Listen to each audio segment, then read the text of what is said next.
Hey, what's up, everybody? How's everybody doing? Thanks for tuning in with me today. We got two reviews that we're going to do today, and we're going to start off with the Atlanta Housewives or the Real Housewives of Atlanta.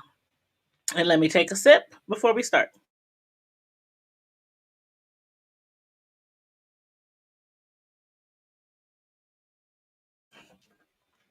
Alrighty, everybody. Let's get ready. We are on season 13, episode 14.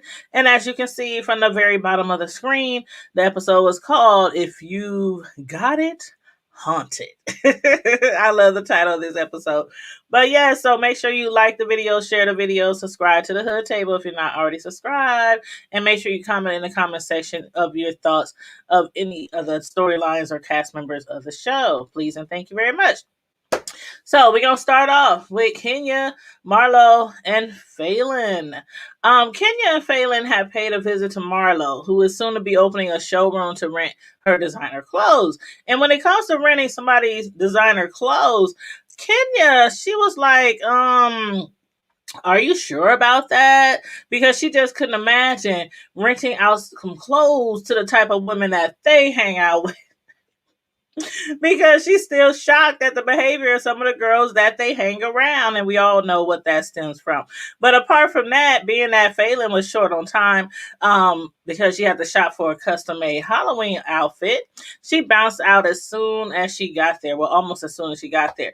Besides that, she's also turning her entire house into a haunted house for the Halloween party.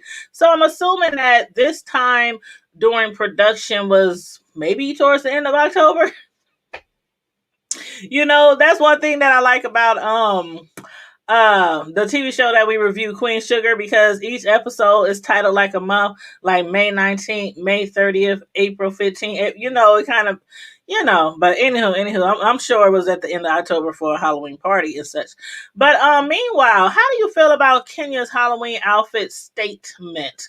Like, Kenya was concerned about wearing a bunny suit because she didn't want to disrespect Kaylin's husband, as if her husband is interested in her. I doubt it.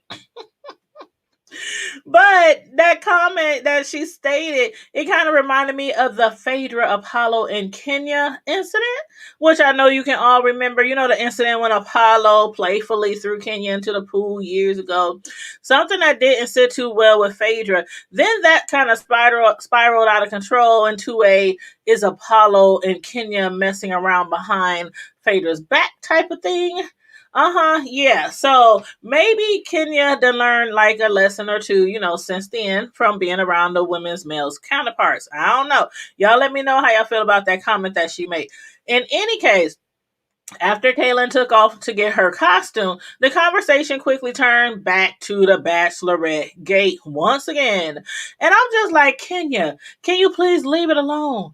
Please give it a damn rest. Just kill it. Just dead it. And now even Marlo is wondering, did Kenya have some ulterior motives for, so-called trying to mend their friendship, which other people have been saying. Candy has said that. I said that. But despite of Kenya's motivations, Marlo said, well, maybe the sex sounds came from the TV. Like maybe they were just watching some porn or something. Kenya's like, porn? TV? Marlo still couldn't or didn't want to confirm or deny, knowing exactly who was doing what to Bolo or to anybody else, which she should not be telling her anything. Like, these ladies just need to zip it and throw away the doggone key. Now, on the contrary, what she did tell Kenya was how Latoya was sharing her business at Shamia's house. Now, remember, Latoya told the ladies at the No Judge Zone party that Mark just filed for divorce from Kenya and that he also wants some alimony. He wants some of her pocketbook. And did y'all hear Kenya? Child. Kenya doesn't understand just why Latoya felt compelled to tell the other girls. Kenya told Latoya, as we already know, I'm very guarded. I'm very guarded. I always have these walls up. That's why she wasn't on the show that one time. You know what I'm saying? When what she needs to be doing is taking lessons from Marlo. Because you see, Marlo wasn't questioning her about some shit that she didn't have nothing to do with. Speaking of which, isn't that what the other ladies are trying to be? Guarded? Hmm. Hmm. Marla was giving Kenya a heads up about, Latoya sharing her business because they're friends. She didn't want, she's like, who's the real friends here? I'm giving you a heads up about some shit that's being spread around about you because she didn't want you to be blindsided if anyone was to bring up the subject to her. Be that as it may, I noticed just how close Kenya and Latoya seemed to be, before the shift. And when I say the shift, which I believe started when in front of the ladies, when they were in South Carolina, at the bachelorette party, that thing when she was sitting at the table and she asked her, basically, Kenya, why do you feel the need to keep investigating a girl's thing? Like, why is you dragging out? Like, come on now. You don't have to be in Vegas to know wherever you are, what happens there stays there, especially if it's a girls' trip, bachelor party, bachelorette party. That stuff just, that's need no basis, need no basis. If you weren't there, then you don't need to know, okay? And if you were there but weren't there, then you don't need to know. So, you know what I'm saying? I'm just like, I think Latoya, she's no longer feeling Kenya. But either way, I still don't feel as if Kenya is being genuine with trying to rekindle her and Marlo's friendship. So y'all let me know how y'all feel about that. Moving right along.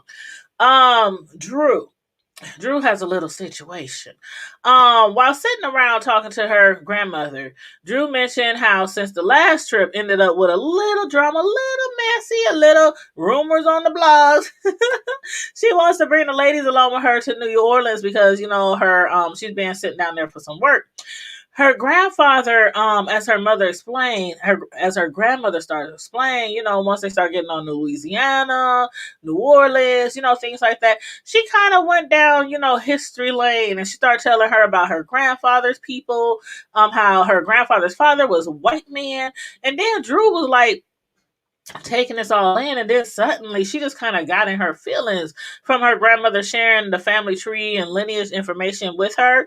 At that point, I got the feeling that maybe Drew and her mother had been in her grandmother's life so long that the grandmother kind of not forgot that Drew has nothing to do with her grandmother's or grandfather's biological tree because Drew's mother was adopted. So there's no bloodline there. You know what I mean? But so it wasn't like her grandma forgot. I think it's like, okay, when you adopt kids, you just kind of forget they're adopted. They've been in your life so long, you love them so hard. They're family. It's not my adopted child. Just like with step parents, that ain't my stepchild. That's my son. You know what I'm saying? So I think, but the grandmother, she did notice, the difference of attitude or Drew's her emotional change. She kind of knows it because the grandma just sat there like, okay, I get it. I get it. But then, that went into a conversation of Drew wanting to get to know like more about her biological family, on her father's side and maybe on her mother's side. And then also along with that, she wants her son, who's like estranged from her from his dad, to have a closer relationship with him to create some type of bond. So this is kind of like a 3-part thing that Drew is planning. She's planning a trip for the ladies. Then she also trying to get to know her family members on her mother's and father's bio side. And then also that she's going to take on the task of trying to reunite her son with his father and their family. So good luck with that, because from the look of it, Drew's son, he wasn't hearing it. He was like, I don't really want to know no. It was so funny because he was like, I don't want to know my dad. I mean, and see, the thing is about that is as Drew explained, her son was like, I think he met him for the first time last year, she said. But before that, when Drew was pregnant, her son's father went to prison. So he didn't really have no, relationship from the beginning of birth. And then Drew said she took him to see his dad like last year. And then she wants him to see him again this year, but the son is just like, I'm good. I'm good. I don't need no other father. You know what I'm saying? He got and her son's called Josiah, but she called him Little Jojo. So Little Jojo's like, I got you, I got Ralph. I don't need nobody else in my family. I got G-Ma, grandma or whatever he called his grandma. But I feel what Ralph was saying, like, okay, you might have it all good here at home, but we don't want you to grow up one day, feeling like we was the reason why you never went to go see your father.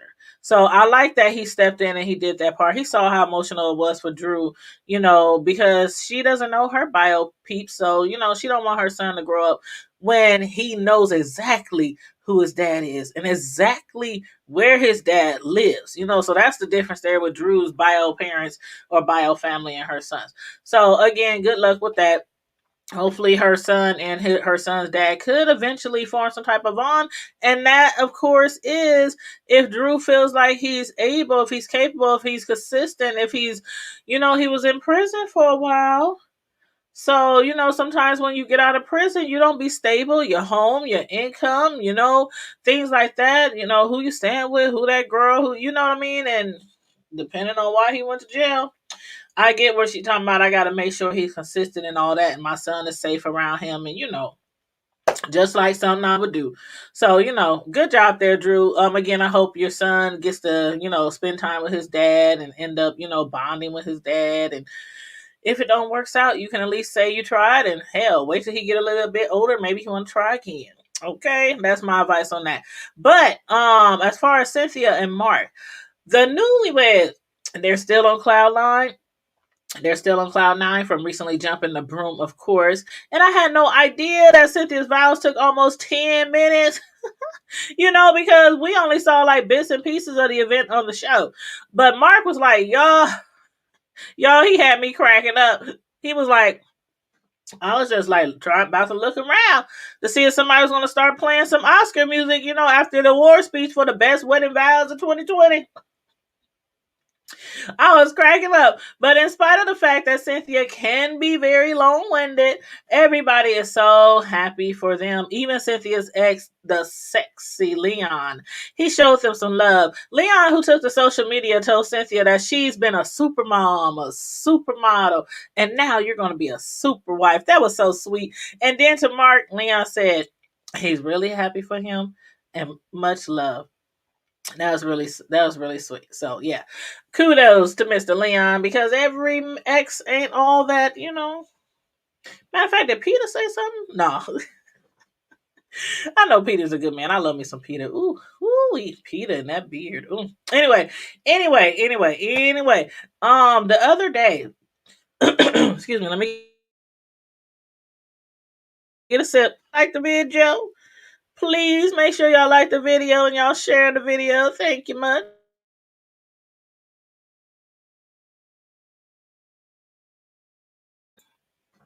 All right, how to get a sip. Throat get dry when you're talking and talking and talking.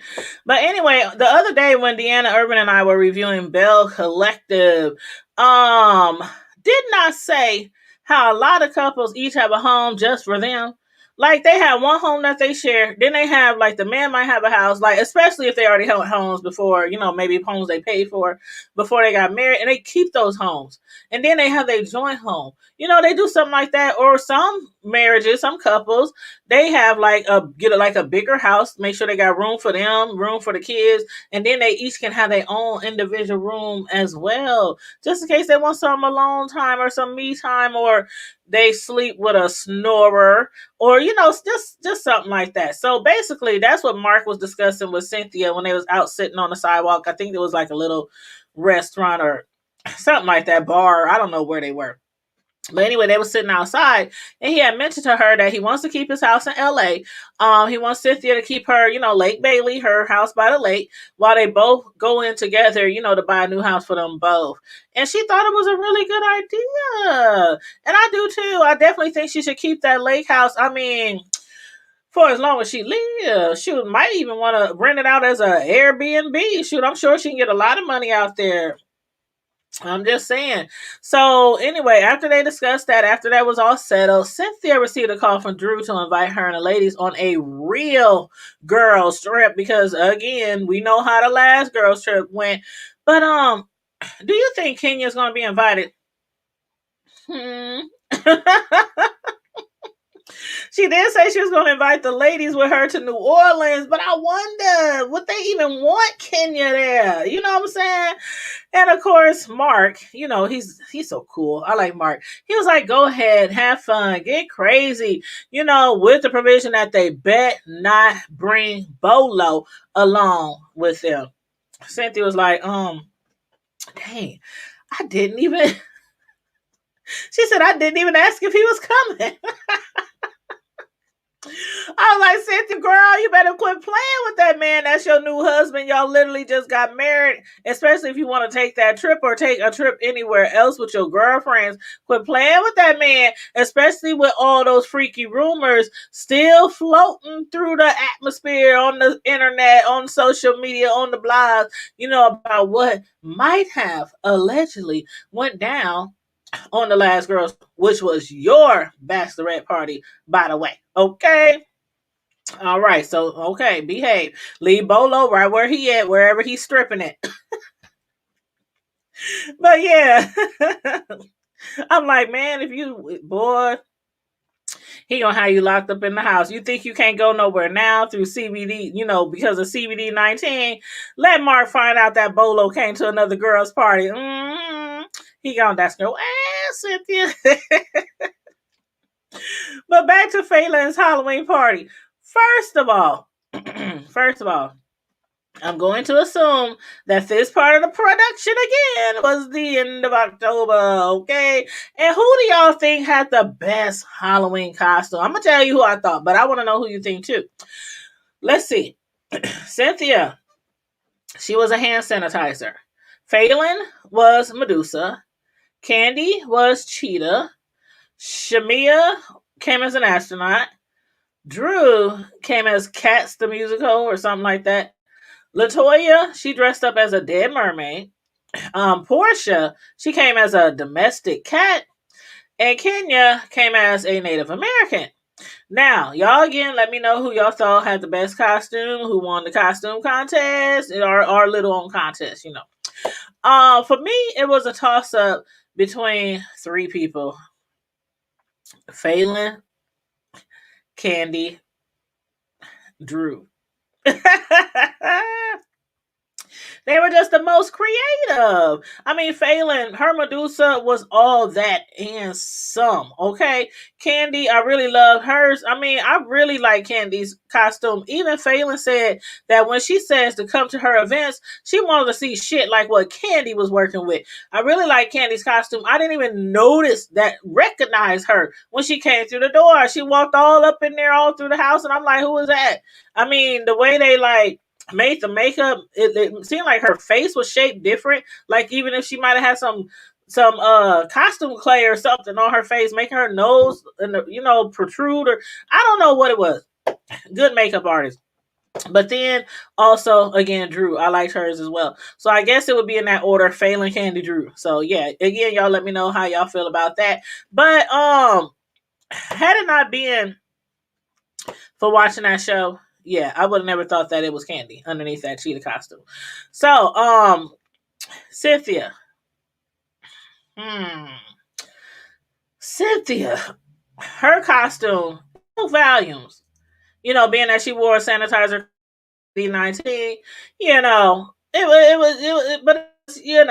was okay. But I do agree, with Cynthia. This costume that she got right now, it might have meant a lot, and she thinks like, I won because I'm the cleanest, or I'm a sanitizer, or I'm good for CBD 19 or not. But she was right about her one outfit when she dressed up as 50 Cent. That was hilarious, and I love how they showed the replay of that because I almost forgot what she looked like. But yeah, I loved it when she had dressed up as 50 Cent, and y'all know I love me some 50, okay? Some 50. But with that being said, how do you feel about Kenya's Native American costume? Like, did she herself search for a costume? Did she even put any thought, any time in searching for a costume? And then Drew, she thought the costume was dramatic. You think? I did too. I mean, just imagine somebody coming to your party dressed up as an Asian, or I'm a Puerto Rican, I'm a Mexican, I'm an Australian, I'm a Canadian. I mean, I can see if they dress up as an actor from one of those areas, like if somebody came as Drake and he's a Canadian, I can see that. But just, I'm a Native American, and you're not nobody famous who's a Native American. It doesn't make sense. I don't know. I don't know. I guess I assume because Kenya is always trying to go out her way to be the sexiest person dressed up in the room, the most cleavage and all that kind of stuff, or at least she tried to be. But nope, not for this event. She downplayed her outfit a lot. As a matter of fact, I wonder if it was maybe because she didn't want to offend Phelan's man. Because remember, she said that at the beginning, but then she knew Phelan. Why I keep thinking, and I'm thinking of Kaylon from Bell Collective. But Phelan's man, she didn't want to offend Phelan's man or offend her. And I'm like, but you knew he wasn't going to be there. But maybe she thought, just in case, I'm just going to dress as a Native American. He shouldn't be attracted to that. But y'all, can somebody please tell me why was LaToya coming for Phelan once again? Like, I just thought that, what she said to Phelan was really disrespectful. Now, she said a lot of things, but mainly when she told Phelan that this is a beautiful home, by the way, and that this must be what dating a 65-year-old does to a girl. And I'm like, okay, it was a little funny. It was a little shade, but it was still disrespectful on so many levels. And LaToya came in there trying to act all bougie and shit. Asked the maid, where's the staff? Somebody make me a drink, bring me some food, take off my shoes, rub my back, massage my feet kind of thing. And I'm like, girl, where you think you at? A full-time masseuse? I don't know where she thought she was, girl, but she was looking for everything, including the happy ending up in there, I guess. But despite her attempting to come off as bougie, to me, coming off as very ghetto fabulous. At the least. And besides that, Phelan said, my man ain't no doggone 65. He is 56. He's like 10 years younger than what you're even trying to say. He ain't ready to retire yet. But I bet you he probably got enough money to retire. So is she jealous? Is she jelly? Y'all let me know. Because after shading Phelan, I'm going to get her name right. LaToya had the nerve to ask Kenya, why hasn't she been calling her?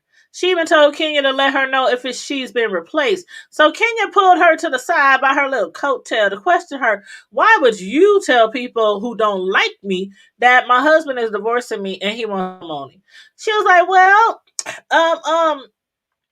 Candy, she had said it to, in front of her, but Kenya was like, but you told it to some people who don't like me. And she didn't get it. LaToya just didn't get it, but she felt like, well, this is her excuse.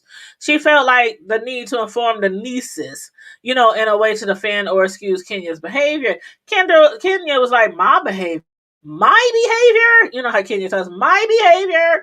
Who's worried about my behavior when it's those tramps in there who bolo the stripper? Y'all, she ain't gonna let it go. Kenya's not gonna let it go. She find out who did what with Bolo.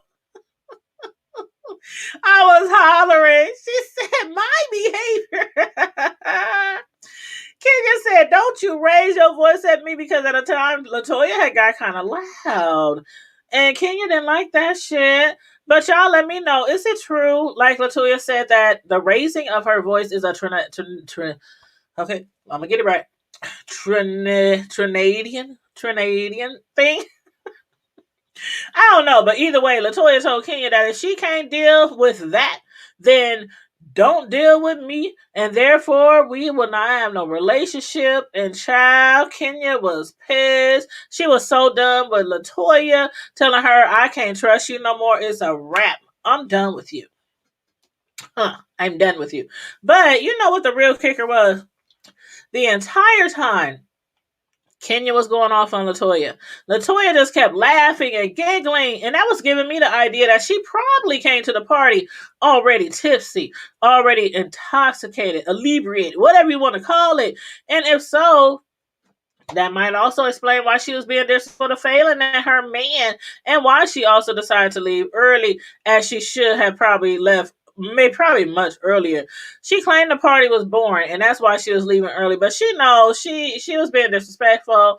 She might not have been having fun, but she knows she need to take her ass home, because I think she knew she was at that point where it might lead to something else. So she asked Latoya to walk her. I mean, she asked Portia to walk her outside. Well, that's because Kenya refused to. Like, we just ended our friendship. Why the hell do you want me to walk you outside so you can try to snatch my wig off? I don't know what the hell she was trying to do. But anyway, Portia walked outside, and on the way out there, Latoya was just rambling. She was talking in circles. And I know Portia was like, what the hell is your ass talking about? Like, and then did she really insinuate that Kenya was jealous of Portia and Latoya sharing a kiss together at the bachelorette party? I was like, side eye. And then moments later, I was cracking the hell up again when Phelan came running through that house. I was like, what the hell? I mean, the security guards was trying to keep her from fighting Toya. And she just came, and I'm like, dang, is she going through? They said, why is she going to the garage? Why is she? That girl came through there like Flojo and them fishnet stockings or whatever the hell she had on. And I just knew she was going to hit that corner and she was going to bust her ass on the floor. I was like, please don't fall. On camera too, please don't fall. Because she was doing like 90. I mean, in that kitchen, and I'm sure the floors was kind of slippery and stuff. I was like, please don't fall, please don't fall. I was cracking up. And then they played it back in slow motion. She was like, but anyway, she went to get her. The girl went to get her sugar daddy's golf clubs. I was like, either Latoya was going to turn I mean, either Phelan, aka Medusa, was either going to turn Latoya into stone, or she was going to beat her ass with one of them her sugar daddy's golf clubs. I was hollering, but of course the security, they got her again. They hemmed her little ass up. You can't get away from the security. Even Kenya, as big as her butt is, she wouldn't be able to get. Them security guards be big, and they be deep. They be in every corner of the house. They just be watching and waiting. But yeah, I was like, please don't fall, because she was bending them corners in that kitchen to going around the table. I was like, oh Lord, wait for it. But yeah, y'all, Latoya's going to get enough of coming after somebody's man. First, she came for Drew's husband on the bachelorette trip. Then she came for Phelan's man for what seemed like the entire evening. I was like, girl, somebody gonna catch your ass slipping, and ain't no security guards gonna be around, so you better watch your mouth, or you better watch your liquor intake, one of the two. But anyway, I did see in the previews from next week that I think it was Drew who approached her about her alcohol, her drinking, or whatnot. So I'm looking forward to that. And again, like the video, share the video, subscribe to the Hood Table. I'll be back later on because I gotta do a review on Basketball Wives. So if y'all Basketball Wives fan, come through. And in the meantime and in between time, stay safe, be blessed, remain vigilant as always, and keep it hood. Bye.